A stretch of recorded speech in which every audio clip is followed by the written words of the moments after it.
it's just football. I mean, I feel like almost every week you guys are asking what happened in the first half compared to the second half. It's just football. And, you got to have short term memory, you got to move on, you got to make plays when something the play before didn't go well, and, we're going to keep growing and trying to get better at that. Zach Wilson had a rough week against the New England Patriots. His reward is a game against the Buffalo Bills. 12.5-point spread in that one. Another game between two teams that are above 500, and the spread is 12.5 points. This one's easier to understand, though, because the Jets are the Jets. Sorry, Jets fans, you know it. You know that you're just waiting for the bottom to fall out of this season. And the Bills are looking like a team that is destined to play in the Super Bowl or at a minimum the AFC Championship game against the Chiefs and somehow lose that one with some crazy outcome. Regardless, the Jets have a tough one here. Zach Wilson needs to settle it down, not do dumb things. We saw him throw a couple of stupid interceptions last week and play with just a weird, reckless abandon. How can they avoid getting blown out by the Bills, Peter? I don't really know how. Originally, I would have said that, well, you got to give the ball to Breece Hall 30 times. We're a little 2 weeks too late on that one. But I think the one thing, Mike, when I think of this game, I think that this had to be an absolutely vital week for Zach Wilson, because no matter what Robert Saleh said after this game, and he was very supportive of his quarterback and all that, look, we all watched the game. This guy threw 3 picks. 2 of them were absolutely inexcusable. Almost like lazy throws. Okay, so like, I really wonder right now, okay, what would Robert Saleh do, okay, if Zach Wilson has a repeat performance in this game? What happens if he throws 3 interceptions and 1 or more is like off the back foot, lazy, dumb, whatever it was, like that last one to Devin McCourty, which was ridiculous? So my question is, if you're Robert Saleh and you've got a team that you say, even if they lose to the Bills, they have got a heck of a shot to be the 6th or 7th team in the playoffs. And so you ask yourself, don't you, what are we doing? Are we playing to groom our quarterback and to show faith in our quarterback and to give him reps and to get ready for the future? Or should we say, what the heck are we doing? We need to play to make the playoffs this year. That's a lot more important if we could make the playoffs this year than bruising the confidence and the ego of Zach Wilson. And, going into the season, I thought there were 13 real contenders in the AFC, and the Texans, Jaguars, and Jets were the 3 that I thought had no chance. Now, the Jaguars, after threatening to prove me wrong or proving me right, but the Jets have been far better than expected. I thought a good season for the Jets would be 6 or 7 wins, lay the foundation to make your move next year. And that's the balance here, Peter. Do you keep grooming Zach Wilson in the hopes that year 3 he can make the Josh Allen leap? Because we saw Josh Allen do some dumb and reckless things his first 2 years, and then he matured into the role that we now see. And Wilson's got the skills. He doesn't have the size, but he's got the skills to elude the rush, extend the play, get out of the pocket, make things happen. But when those things you make happen are bad, it's better to just take the sack or throw the ball away from the pocket. So that's where he needs to learn. That's where he needs to grow. That's where he needs to mature. And I think they stick with him because they see what he can be next year. How much can you prop him up this year? And if they just avoid getting embarrassed by the Bills on Sunday, maybe that gives them the confidence they need to win enough games down the stretch. They need, Mike, you know what they need? They need a moral victory. They need a moral victory. That's what this comes down to. They're not beating the Buffalo Bills. But if they play a game in single digits, that's decided in single digits, and Zach Wilson makes 3 or 4 big throws, that's what this Sunday is about for the New York Jets. Hey, Peter, that's exactly what the Packers did on Sunday night. They got themselves a moral victory, or more accurately, they avoided being demoralized, because it would have been 45-10 if they hadn't run the ball all night long, even when they're down 27-10, run the ball, because you don't want that final score to be something that destroys your season. And now the Packers get a chance to come off of that moral victory at 3-5. They go to Detroit, where the Lions are 1-6. They haven't really been blown out or embarrassed. They're close. They can't finish the job. They couldn't finish it against the Dolphins most recently, and now they have their arch rivals. I don't think the Packers regard the Lions as arch rivals, but the Lions regard the Packers as arch rivals coming to town. What do you want to see in this game from Aaron Rodgers and the Packers to make you think they have a chance to turn it around? I'll tell you what I want to see. I want to see Aaron Rodgers is not the focal point of this offense. I want to see Matt LaFleur come into this game and say, okay, last week against a good defense, my two running backs ran it 30 times for 197 yards on the road in the toughest environment today to play football. So I want Aaron Jones and A.J. Dillon to own this game in Detroit. Why do I want them to own this game in Detroit? Because time and again, we've seen that the passing game can't. And why wouldn't you run A.J. Dillon and Aaron Jones, say, 35 times in this game? Against a team that has allowed 5.1 yards per rush this year? To me, it's the most logical game plan that Matt LaFleur could have ever put up in 3.5 years. Run the ball, and then when you've run it a lot, run it some more. And that's going to be the key. The Packers are a team that can be very dangerous if they get that last playoff spot. It's going to be tough to catch the Vikings in the division, although the Vikings have proven in the past they know how to collapse a great start into a crap finish. But if the Packers get in, Peter, I don't know if you and I have talked about this because the days blur together, but I know Sims and I have kicked around this idea that the Packers are more dangerous as the 6 or 7 seed than they are as the 1 seed, because if they're the 1 seed, they're too tight. If they get in, skin of their teeth, and nobody expects anything from them, they could be very dangerous in the playoffs. Can you imagine, Mike? I mean, think about this for a minute, Mike. Suppose the Green Bay Packers are the 7 seed.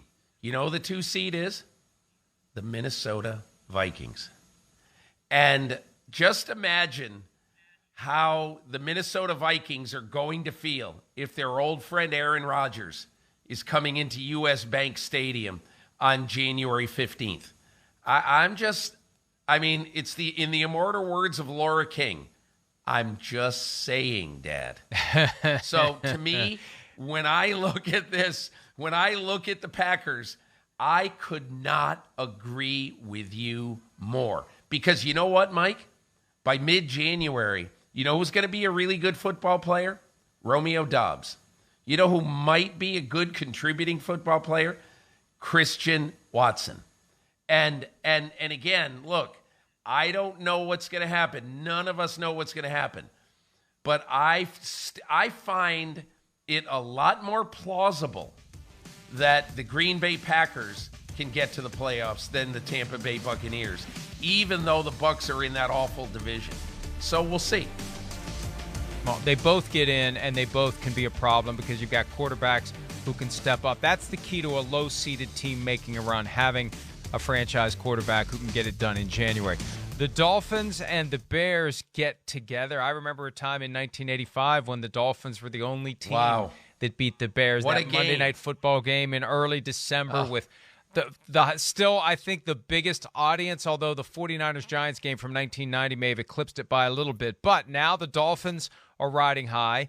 The Bears feel like they're in the middle of a tank/rebuild. Which trade acquisition from this week? Because the Dolphins picked up 2 players, Jeff Wilson Jr. and Bradley Chubb. The Bears got Chase Claypool. I think that's more for the future than for right now. Which one do you think has the biggest impact in this game right away? New team, 5 days later, they're in uniform and they're expected to perform. Bradley Chubb in Miami. And I'll tell you why, Mike. You know, it's a lot easier to learn the pass rush playbook than it is to learn a new offense, and for Chase Claypool to come in and to say to Luke Getsy, the offensive coordinator, okay, what are we doing here? And so I kind of look at this and I say, okay, let's look at Bradley Chubb and what he can do in this game. And in my opinion, what he can do in this game is wreak havoc. He's healthy. And look, I am not crazy long-term about this trade because Bradley Chubb has missed so much time with injuries. I just, obviously if he's healthy the next 3 years, it's a great trade for Miami. But he just has not been able to stay healthy. I'll just say one other thing, Mike. What really is interesting to me about the NFL is how nothing is forever. And remember, we were sitting here 2 weeks ago on this show basically, almost ridiculing the Chicago Bears. And they're never going to be good. Their offense is terrible. They can't score. They can't do this. And the last 2 weeks, they put up 62 points. And they are a legitimately, threatening right now. They're a legitimately threatening offensive team. Because if you look at it, they played at New England and at Dallas. You can say that New England is in and out, they're iffy and all that, and Dallas might have its weak points. Those defenses are both top half of the NFL defenses, okay? And the Bears went on the road, and they played very well offensively. And to me, what Justin Fields needs to do in this game is exactly what he did to sort of break out of his shell. More design runs. Luke Getsy learning his quarterback. And so I kind of I think this is going to be a very competitive game. And I like what I've seen in Justin Fields the last couple of weeks. And, for anyone out there inclined to place an over-under wager, as you say all that, I look at the weather. 61 degrees is the high. Sunny day, 2% chance of precipitation, a little bit of wind, not as bad as it was supposed to be as of yesterday when we did the Picks podcast. But 45.5 over-under with these two offenses, I think that number should probably be a little higher, which would cause me to be inclined to say it's going to go over 45.5. All right, the Vikings go to FedEx Field for the first time since he left the Commanders organization. Kirk Cousins is back in FedEx Field. Vikings quarterback taking on the Commanders. The Commanders have won 3 in a row to get to 4-4. Every team in that division, the NFC East, is at 500 or better. The Vikings are 6-1. I don't know how they're 6-1. They're 6-1 because they've won 5 games in a row by finding a way in the fourth quarter to make something happen or to luck into something. I don't know if it's been coin flips or I don't know if it's been exerting of their will, but they found a way to do it. Do you think it can continue this weekend? For a fan base that's got to be feeling pretty good because the team is winning and Dan Snyder apparently is leaving, they could actually have a full house, a celebratory atmosphere, a real home field advantage in this one, Peter. That is a really interesting point to make. Not just that the team is playing better and the team is winning, but now they've got this boost. Hey, show up to show the new owner, Mike, show up to show Jeff Bezos that this is a fan base. We want you. Have some signs in the stadium. Jeff, we love you. Save us, please. But I think when you talk about the game itself, here's what really interests me about the game. And that is the last 3 weeks, they've won each game. And in these 3 games that they've won, they've given up 14.7 points a game. And Mike, one of the reasons why that tells me a lot coming into this matchup, it's a defense playing with momentum against an offense that has sometimes struggled until late in games to sort of rouse itself and to play well enough late in games to win. And so to me, I kind of like this matchup for Washington. I mean, I think they're playing Minnesota at exactly the right time. And I think Kirk Cousins really needs to play well in this game for the Vikings to win. And the Vikings showing their willingness to try to go all in by trading for TJ Hawkinson this week. Who knows how quickly he'll be up to speed in that offense. But, hey, the Vikings have the Bills, the Cowboys, and the Patriots looming after this one. This is a clear and obvious potential trap for the Vikings. And Taylor Heineke, there's a great backstory with him. He was in the Vikings organization in 2016. He had some weird injury, a cut or something. He did something to his foot, I think, if I recall correctly. He would have been in position to maybe replace Teddy Bridgewater after that fluke and horrific knee injury.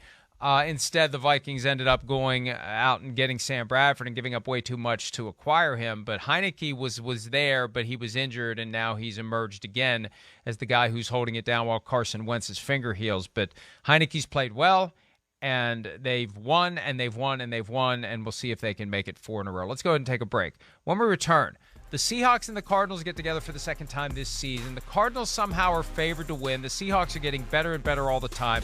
We'll break down that matchup from the NFC West when PFT Live continues right after this.